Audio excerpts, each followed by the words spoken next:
जर्रा सोचो, मैं तुमसे एक सवाल पूछता हूँ। क्या तुम्हें कभी लगा है कि दुनिया मर्दों से ही उम्मीद करती है कि वो चुप्पी तोड़ें? वो एकदम से दूर हो जाती है और फिर अचानक तुम पर जिम्मेदारी आ जाती है कि सब ठीक करो।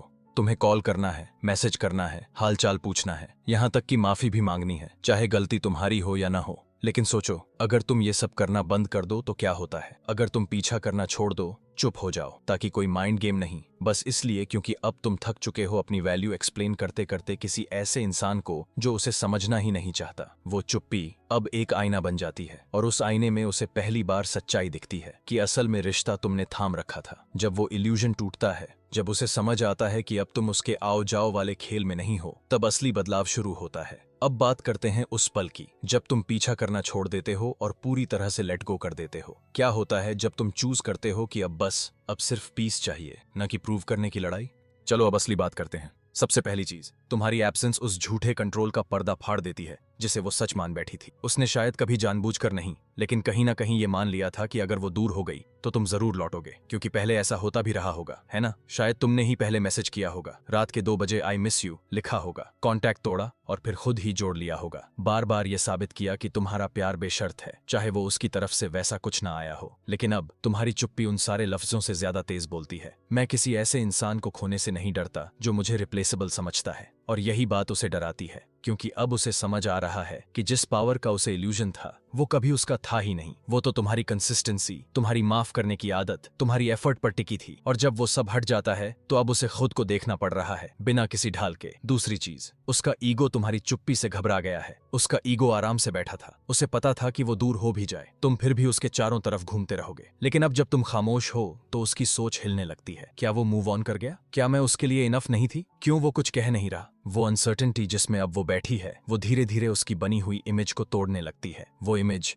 जिसमें वो खुद को हमेशा प्राइज समझती थी, जिसे चाहा जाना चाहिए था, जिसका पीछा किया जाना चाहिए था। लेकिन अब तुम्हारी साइलेंस एक सिग्नल बन गई है कि तुम अब रोल प्ले में इंटरेस्टेड नहीं हो। अब तुम्हें पीस चाहिए, और अगर वो पीस नहीं ला सकती तो तुम बिल्कुल भी नहीं डरते उसे छोड़कर आगे बढ़ने से। अब वो गेम नहीं चलने वाला जहां तुम हमेशा लौट आओ। अब बात सेल्फ रिस्पेक्ट की है। चलो आगे बात करें। अब सुनो, ये बातें और भी गहरी हैं। तीसरी बात, तुम खामोशी में अपनी इज्जत वापस लेते हो। उसमें एक अलग ही पावर होती है, रिएक्ट ना करने की पावर। ना इसलिए कि तुम्हें फर्क नहीं पड़ता, बल्कि इसलिए क्योंकि तुम अब भीख नहीं मांगोगे। किसी का ध्यान खींचने के लिए खुद को गिराना, ये असल में खुद से गद्दारी है। ये तुम्हारे अंदर बैठे सिस्टम को सिग्नल देता है कि जब तक कोई और तुम्हें चाहे तब तक तुम सेफ नहीं हो। लेकिन जब तुम खामोश रहते हो तो वो एक चॉइस बन जाती है। तुम खुद से कह रहे हो, मैं किसी से ठीक से प्यार पाने के लिए भीख नहीं मांगूंगा। और ये बदलाव सिर्फ उसे नहीं, तुम्हें भी हील करता है। अब तुम्हें क्लोजर किसी ऐसे से नहीं चाहिए जिसे वो देना ही नहीं था। अब तुम्हें जवाब उस इंसान से नहीं चाहिए जो सिर्फ कंफ्यूजन देता आया है। यहीं से असली मर्द उठता है, शोर से नहीं, शांति से, ज्यादा कोशिश करने से नहीं, बल्कि खुद को थकाने वाले रिश्तों को छोड़ने से। चौथी बात, तुम्हारी साइलेंस उसकी बनाई हुई फैंटेसी को तोड़ देती है। जब उसने खुद को पीछे खींचा,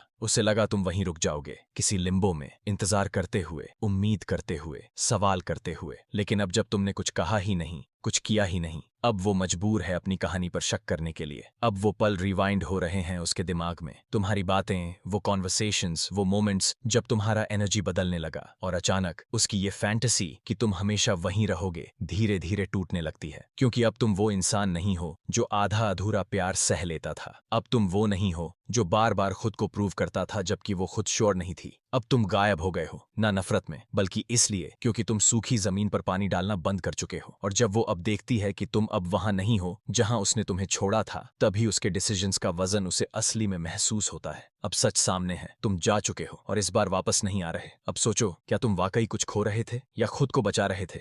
पांचवी बात, तुम क्लियर सोचने की जगह बना लेते हो। जब इमोशंस ज्यादा होते हैं तब लॉजिक अक्सर गायब हो जाता है। लेकिन जब सब कुछ शांत हो जाता है, वो लॉन्ग साइलेंस का टाइम, तब क्लैरिटी धीरे धीरे आने लगती है। तब तुम वो सब देखने लगते हो जो पहले इमोशनल इन्वेस्टमेंट के चक्कर में मिस कर रहे थे। वो रेड फ्लैग्स जो तुमने इग्नोर कर दिए, वो डिसरिस्पेक्ट जो तुमने समझदारी के नाम पर सहा, वो एनर्जी जो तुमने वेस्ट की। और वहीं दूसरी तरफ उसे वो चीजें दिखने लगती हैं जो उसने कभी सीरियसली ली ही नहीं थीं। ना कि तुम्हारे दिए हुए गिफ्ट्स या मैसेजेस, बल्कि वो इमोशनली स्टेबल इंसान जो तुम थे, तुम्हारा साथ, तुम्हारी काम मैस्कुलिनिटी, जो अब उसकी जिंदगी में नहीं है। कभी कभी दूरी ही वो आईना होती है जो असल तस्वीर दिखाती है। और जब ये दूरी चुप्पी से भरी हो तो समय जैसे धीमा चलने लगता है और सच्चाई साफ साफ दिखती है। छठी बात, अब तुम उसकी ड्रामा स्टोरी का पार्ट नहीं हो। सच कहें तो कुछ लोग केओस में ही जीते हैं।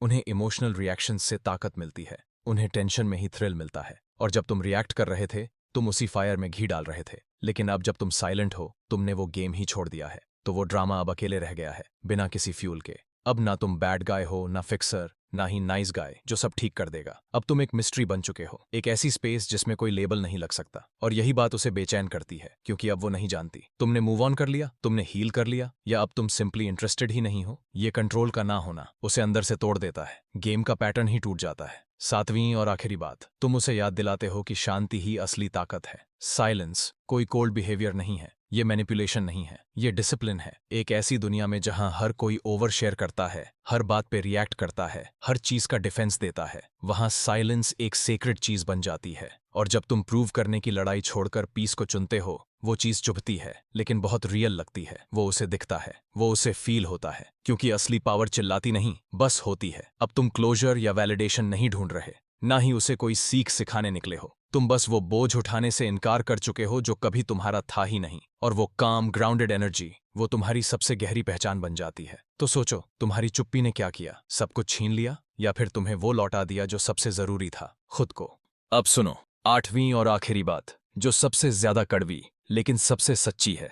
कुछ औरतों को तुम्हारी कीमत तब समझ आती है जब तुम चले जाते हो। हाँ, ये दुखद है, लेकिन बहुत रियल है। जब तक तुम वहां थे, अवेलेबल, पेशेंट, कंसिस्टेंट, उसे शायद ये सब कमजोरी लगती थी। वो सोचती थी ये तो हमेशा रहेगा, कोई फर्क नहीं पड़ता मैं कैसे बिहेव करूं। लेकिन अब जब तुम चुप हो, जब तुमने अपनी एनर्जी खींच ली है, जब तुम बिना शोर किए बस निकल गए हो, अब उसे उस खालीपन का एहसास हो रहा है। अब उसे दिख रहा है कि रिश्ता परफेक्ट नहीं था, लेकिन सच था। अब उसे समझ आ रहा है कि दूसरों से मिली अटेंशन कभी भी वो शांति नहीं दे पाई जो तुम्हारी प्रेजेंस देती थी। लेकिन तब तक अक्सर बहुत देर हो चुकी होती है, क्योंकि अब तुम इंतजार नहीं कर रहे, अब तुम इवॉल्व कर रहे हो। और शायद वो तो सिर्फ एक लेसन थी, जिंदगी का कोई लाइफ लॉन्ग चैप्टर नहीं। तो अब ये याद रखो, तुम्हारी चुप्पी कोई सजा नहीं है, ये प्रोटेक्शन है। ये बदले के लिए नहीं है, ये रिलीज है, अपने आप को उस बोझ से आजाद करने के लिए जो तुम पर कभी होना ही नहीं चाहिए था। तुम इसीलिए नहीं जा रहे कि वो तुम्हें मिस करे, तुम इसलिए जा रहे हो क्योंकि अब तुम खुद को ज्यादा प्यार करते हो उस इल्यूजन से